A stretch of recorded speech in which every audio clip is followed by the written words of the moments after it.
Freddie, that was great. You did a great job. Great job. I love when our young guys can get up and do that, because let's face it, it's not the most comfortable thing to do. It is probably one of the most nerve-wracking situations you have. I've always said, though, there's only one job that makes me more nervous than song leading or even getting up and preaching, and that's what Bill does when he does the announcements. But Freddie, you did a great job. I thoroughly appreciate you stepping up and leading us in those songs. That was great. Keep up the good work. We've been going through the book of Romans. We are in chapter 2. We are around verses 17 through 24. And we're going to be talking about the Jews being just as guilty as the Gentiles this evening as we continue this study. Now, as I always like doing, let's get the background. Let's get back into our mind frame and where we are and how we got to where we are at the moment. And if you'll remember, Paul is writing to the Romans, not just the Jewish Romans, but he's writing to all the Roman Christians, to the saints that are in Rome, whether Jew or Gentile. And remember, as I've brought out, and you've heard throughout history or throughout a lot of other different speakers, that the Jews and the Gentiles did not get along. It didn't matter what you did or what you tried to do, they would not and could not get along. And so what we have when we get into the letter that we have here in Romans is the idea that Paul is trying to break down some barriers. And part of the barriers that have to be broke down is how they look at each other. And so he starts off in chapter 1, and of course we have that great statement about not being ashamed of the gospel, because it was Paul that took that gospel to the Gentiles. Paul is the one that is accredited to actually going out and teaching those that were not Jews so that they had an opportunity. And so he gets into, and he's writing this letter, and he tells them, he says, here's your issue. And he gives the Gentiles a basic history of themselves.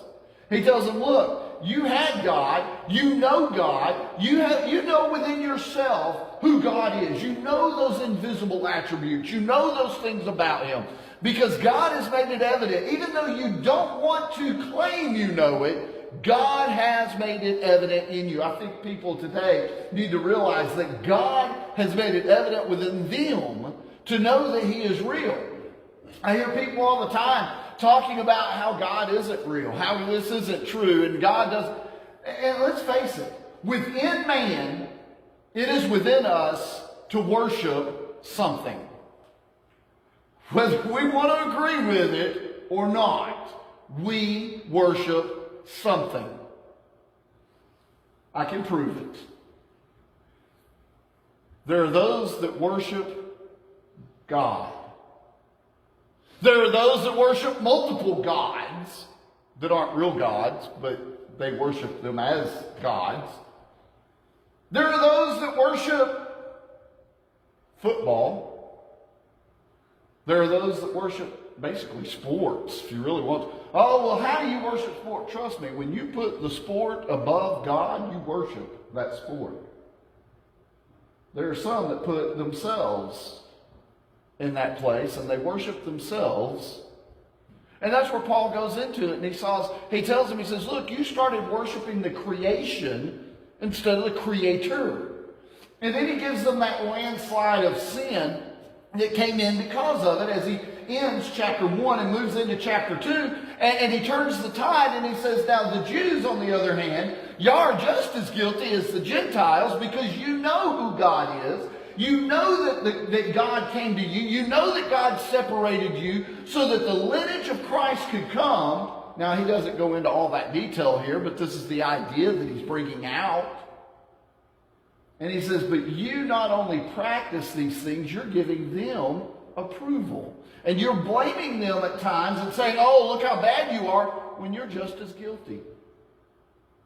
Well, then he gets into how they are guilty. And if you will, read with me, starting in verse 17, we're going to read down to verse 24. Indeed, you are called a Jew and rest on the law, and make your boast in God, and know His will, and approve the things that are excellent, being instructed out of the law, and are confident that you yourselves are a guide to the blind, a light to those who are in darkness, an instructor to the foolish, a teacher of babes, having the form of knowledge and truth in the law. You therefore who teach another, do you not teach yourself? You who preach that a man should not steal, do you steal? You who say do not commit adultery, do you commit adultery? You who abhorred idols, do you rob temples? You who make your boasts in the law, do you dishonor God through breaking the law? For the name of God is blasphemed among the Gentiles because of you, as it is written. Wow. Sounds like he's praising them at one point, doesn't it? But his praise is one of those praises that should get them to think and get them to understand you are just as guilty as the next person. You have done just as bad. And here's the case. Just out of curiosity, how many of you have taught a class, any type of class? How much have you learned teaching the class that you've taught because you had to prepare for it? I mean, let's face it. There are things that when we go in and we start preparing, especially from Scripture, I find this all the time. There'll be things that I've never noticed before. And I'm looking at it and I go, well, I've got to bring that out. And I'll make a note about it because my attitude I have on it is if I've not seen it before, there's probably others that haven't seen it before. We teach ourselves as we teach others. And so Paul's going to get into this understanding. And notice the progression that he takes here, all right? He says in verses 17 and 18, the Jews knew the law. You who are Jews, you know the law. You know what God... Now he's talking about the law that was given to them from God through Moses. He's talking about that law that we would call the Mosaic law. The law that a lot of people think is just the Ten Commandments in some cases, but is the Ten Commandments, by the way, is just a small inkling of what God gave Moses on that mountain for Israel. There were washings, there were celebrations, there were feasts, there were all sorts of different things. He taught them a great deal about how to stay clean. Why? Because he wanted them to be pure, undefiled. Isn't that what God calls for Christians today? To be pure and undefiled? And in fact, one of the things that he says is pure and undefiled religion before God is visiting the orphans and widows in their time of affliction and keeping oneself unspotted from the world. James chapter 1. You see, as you get down to the last part, James chapter 1, by the way, if you ever want a really good, you just want to read something that's going to cause you to want to go in deeper, look at James. Because James gives it to you. James helps you. He brings it out. He makes it deeper. How? Because it's about the life we live. It's about what we show. And so he brings that out. But he tells the Jews here in verses 17 and 18, y'all know the law. You live it every day. You show it every day. You give God what is supposed to be. He tells them they know the law. Now, they probably don't know the law as well as someone else might.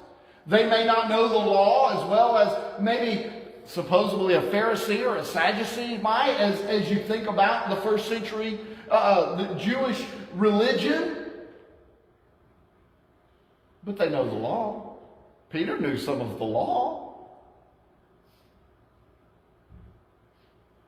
they knew enough to be able to talk and to live and to be. They knew that salvation came from the Jews. Because the law and prophecy taught them that.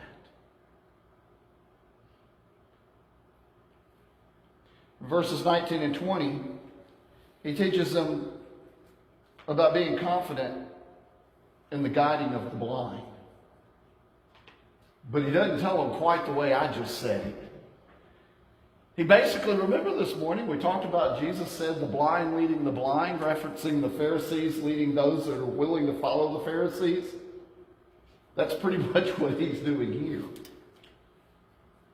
And he's talking about the fact that they've given approval, they do all these things, they talk about how bad this individual is, but yet they are doing the exact same thing that this individual is doing. They judge others because, hey, I'm a Jew, therefore I'm God's person. And what they will not realize is that the only thing and the only reason the Jews were God's people and he set them aside was to bring the lineage to Jesus Christ so that Jesus could come into the world and he could be the salvation for all men, not just the Jews. And when Jesus died on that cross, he gave the passage for man to be able to have the forgiveness of sin. That was the whole thing. He separated the Jews for a lineage.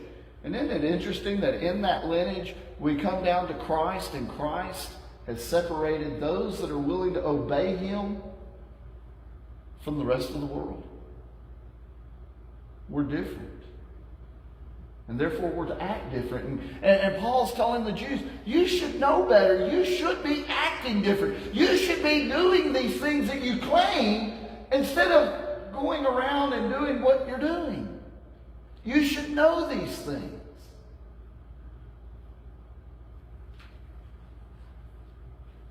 I love how he brings this out.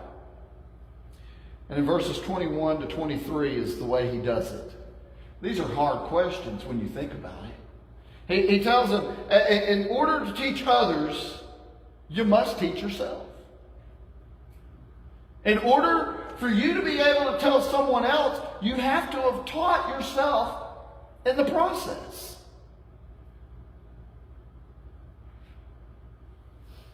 I ask this question all the time. Why do we immerse for the remission of sins? Do we really know why God used immersion for the cleansing? It's not by accident. It has a purpose. It has a reasoning. And until we realize that reasoning, we're going to have people that are arguing all the time of whether or not that baptism is necessary. But it's a matter of knowing why we do it. And y'all heard me tell that and explain it. In order for us to teach our people today, we must be able to teach them the why. I was talking to a group of teenagers, and I've told y'all things like this before. I was talking to a group of teenagers when I was a lot younger, and I asked them, I said, why do we immerse for the remission of sins? You know what the common answer was? Because that's what God said. Well, yeah, that's true. It is what God said. But why? Because we need to know why. Because I guarantee you, people are going to ask that question. And in order for you to be able to teach them, you have to teach yourself. Why? And it goes back a lot further than people want to think about. Well, what do you mean by that? Do you think it was an accident that God flooded the earth during the days of Noah? Do you think that was just one of those things that God said, okay, I'm done, I'm just going to flood the earth? Or do you think there might have been a purpose behind it? If you go back over and you read in Genesis about the flood, one of the things that you're going to find as you get into the early parts of this is Genesis 6, where it brings in the understanding that man was evil. And he wasn't just evil, he was so evil that he made the earth evil. That's impressive, isn't it? When you think about it. Being so evil that they made the earth evil, and what did God do? He said, okay, I'm going to destroy man from the face of the earth. And then it says he found grace in Noah. He gave grace, actually, in Noah. Noah found grace. And he tells Noah, I want you to build an ark, Noah, and I want you to build it this long, this high, this wide. I want it to have this many decks. I want it to have one window. I want it to have this pitch. I want it to be this type of wood. I want you to do this with all the animals. I want this to take place. I want that to take place. And it says that Noah did all that God commanded.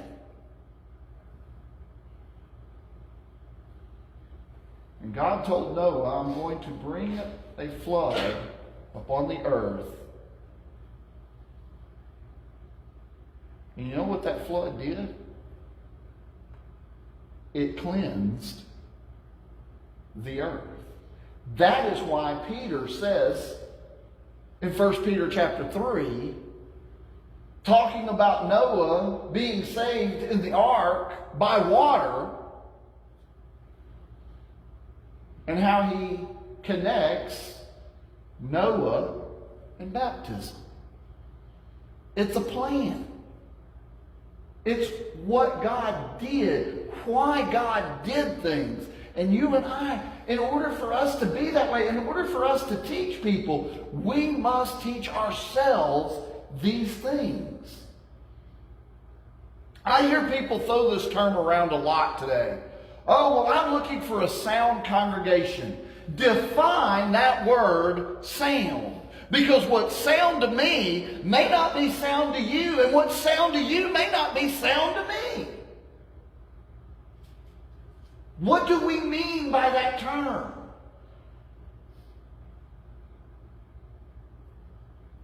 Why? Can you teach others without teaching yourself? If you teach someone not to murder, do you not know that you should not murder? If you teach someone not to commit adultery, do you not understand you should not commit adultery? Do you see where Paul has taken it now? He's brought it closer to home because remember, he was telling them, he says, look, you're judging them and doing the same thing. And now he's bringing in examples. The why. How can you help someone else if you do exactly like they do because you haven't learned what you need to do?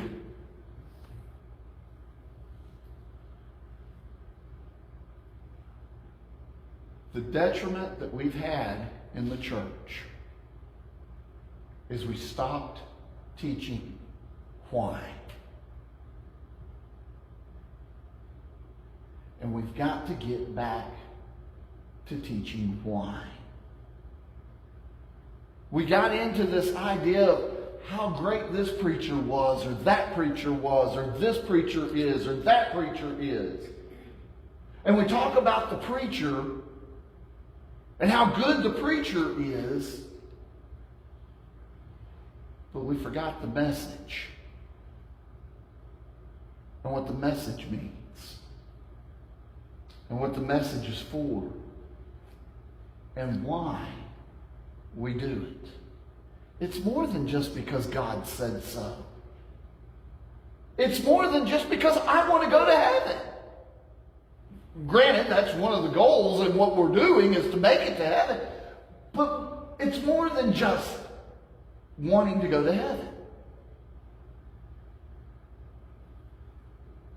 We've got to learn the why. We've got to teach the why. I don't know if I told y'all this. If I did, you you get it second time, and I'm sorry about that. But when I was in the National Guard, after coming to Florence and getting enrolled into IBC, I decided I could get a little bit of money from the National Guard. I actually tried to do the reserves with the Marines, but they told me I had to go over to Huntsville and be part of the artillery unit over there. I was like, there's no way I'm doing that. And so I went to the National Guard and I talked to them. Well, I joined the National Guard, and I'm in the Guard, the first meeting, and I learned about they needed a chaplain's assistant. I thought, hey, that'd be great. I could do that. And so I ended up taking the position of the chaplain's assistant. And what that basically meant is I got to spend a lot of time with the chaplain. And I got to know this man. I got to meet his family. I got to talk and hang out with him. And we were on our 2 weeks in Anniston, when Anniston was still a base. And we were going from one unit to another, and we were just kind of checking up on everybody. And as we were traveling to one unit, he looks at me and he says, Dennis, I got a question for you. I'm like, okay, what? And he said, you in the Church of Christ believe in partaking of the Lord's Supper every first day of the week, right? And I said, yes. You ready for it? Why? Why do you believe that? And instead of just brushing him off and saying, oh, well, it's just the way we are, it's what we've always done, I looked at him and I said, sir, that's a really good question, and I'm glad you asked.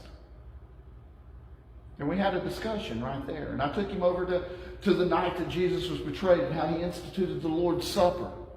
And we talked about that and what was the meaning of it. Why that night? What was it about those particular things that were involved in it? The unleavened bread and the fruit of the vine.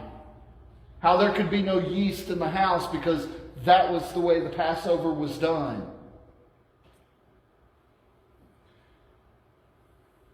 And I told him, I said, Jesus instituted this so that we would have a memorial feast.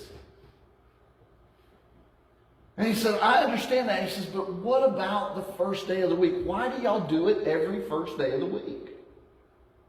Of which I said, another great question.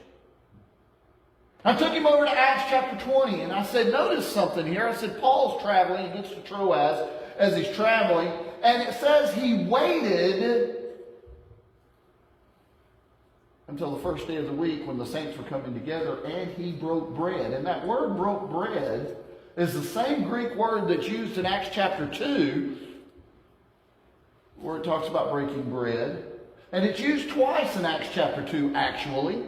Once it's used in verse 42, referencing that they were breaking bread and having prayer and singing. And the second one is in Acts chapter 2, and it's down around verse 46, and it's talking about having a common meal with other Christians. And it's by the way that it's used to determine if there is a difference. And there is a difference in the way it's used. And I said, if this was the same as in verse 46, then in Acts chapter 20 and verse 7 means he was having a common meal. I said, here's my question.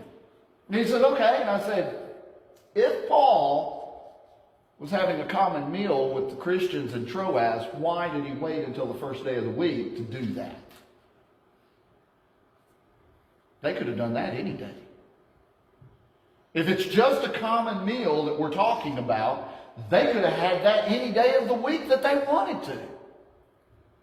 But it says he waited until the first day of the week, which means there's something special about it. And I said, did you catch the first day of the week? He was like, yeah. I said, all right, now let's look at something else. He said, okay. And I flipped over to 1 Corinthians chapter 16, the one we always go to about the offering. And I said, notice something about this. And he said, okay. And I took him and I showed him where it says they were already coming together. I said, why were they coming together? Paul instructs them to lay aside a portion of what they've been blessed with so that a collection didn't have to be made when he came. But he tells them, as you have already been coming together. I said, why? Why did Paul specifically? Because they were already coming together, and you can couple it together with what he did in Troas. They were coming together to break bread. You see, the main purpose, you ready for where I'm about to go with this? The main purpose of our gathering here on the first day of the week is sitting right here. That's our purpose for being here. Partaking of the Lord's Supper together. And I said, I understand, because I knew his background. I said, I understand that y'all believe in what? I think y'all do it maybe on the first day of the first Sunday of every month. And he was like, well, yeah, we do. And I said, why do y'all do it on the first day of every month, the first Sunday of every month? And his answer to me was, well, we didn't want it to lose its meaning. And my question I asked immediately following that is, if it's losing its meaning, is it the Lord's Supper that needs to change, or is it us that needs to change?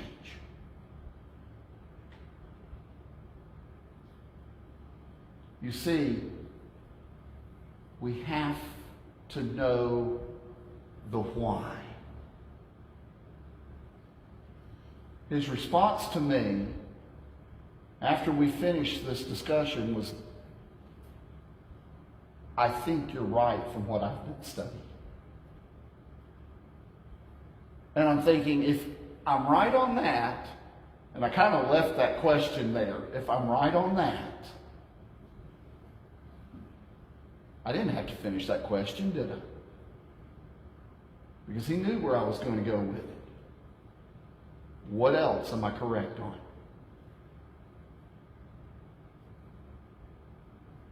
Why? The Jews knew why. They just weren't doing it. And Paul lets them know very quickly why. And so in verse 24, he wraps up this idea and understanding of the teaching part by telling them and teaching them a great valuable lesson. And this is where the church needs to listen. And I'm not talking about Cloverdale. I'm talking the church needs to listen. You ready? Verse 24. For the name of God is blasphemed among the Gentiles because of you. And this is a quote. He says, as it is written.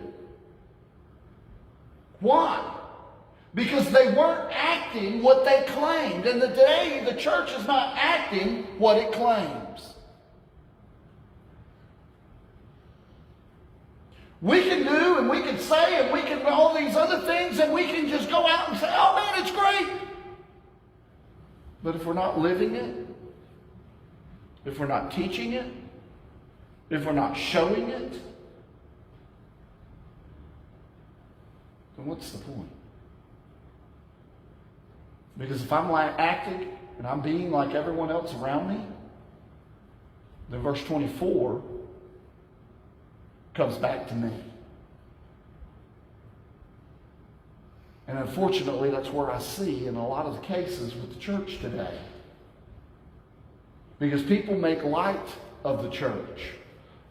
They call us things that we're not, like denominations. I've been called, oh, you're a denomination of the Church of Christ. No, I'm not. Had a discussion with an individual just this last week. It was a small one. They asked me about the church.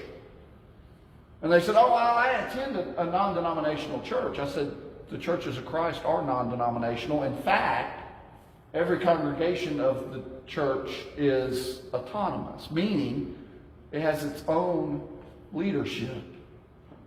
It doesn't answer to a hierarchy other than God, because God is our God. Christ is our head.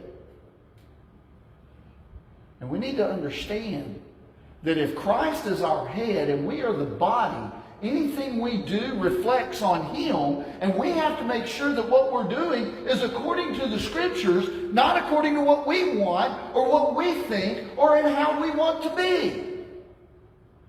Because if you'll remember, and our youth group just studied this Wednesday night, Israel wanted a king because they wanted to be like everybody else, and that's what's wrong with the church today. We want to be like everybody else.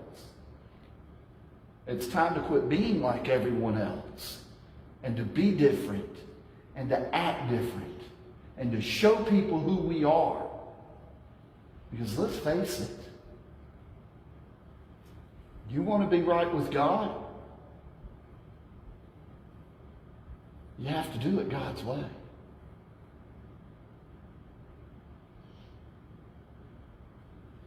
Because that's what God teaches us and what God expects.